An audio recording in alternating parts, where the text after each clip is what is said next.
On a l'habitude dans cette civilisation, dans cette société moderne, de vivre mentalement et de croire que nous sommes juste une conscience mentale. Mais nous ne sommes pas une conscience mentale.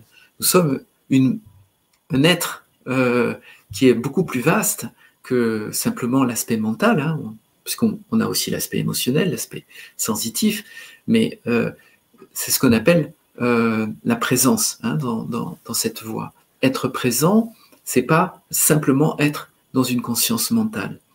Et on se rend compte que cette présence, cette dimension de l'être, dans les traditions orientales, on appelle ça le « je suis », cette dimension de l'être fait l'expérience de l'incarnation. Et donc, il se nourrit aussi de tout ce qui est sensitif, sensoriel. C'est toute la beauté du monde, c'est toute la beauté de la création. Vous savez, on a aussi l'habitude aujourd'hui d'opposer religion et laïcité.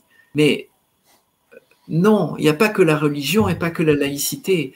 La spiritualité contemporaine, justement, n'est pas sur le plan de la religion parce qu'elle ne pose pas des dogmes, elle ne pose pas le principe de croire dans un Dieu qui serait comme ceci ou comme cela, et elle n'est pas laïque non plus parce que, justement, elle invite à s'ouvrir à une dimension intelligente d'amour qui crée cet univers. Et cette dimension de conscience, bon,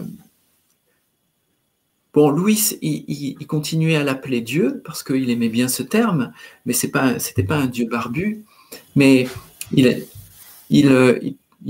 on pouvait se représenter, on pouvait se le représenter en disant que la création, toute la création était le corps de Dieu. Toute la création est amour.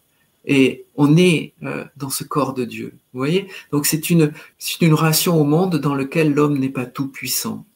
C'est une relation au monde dans laquelle, eh bien, on fait partie de quelque chose qui est immensément vaste et avec lesquels on peut se mettre en contact, on peut se mettre en relation et on peut se mettre au service aussi de cette dimension de conscience, d'amour, qui ne demande que à pouvoir s'exprimer à travers, voilà, notre incarnation, à travers Jocelyn, à travers Robert, à travers Martine.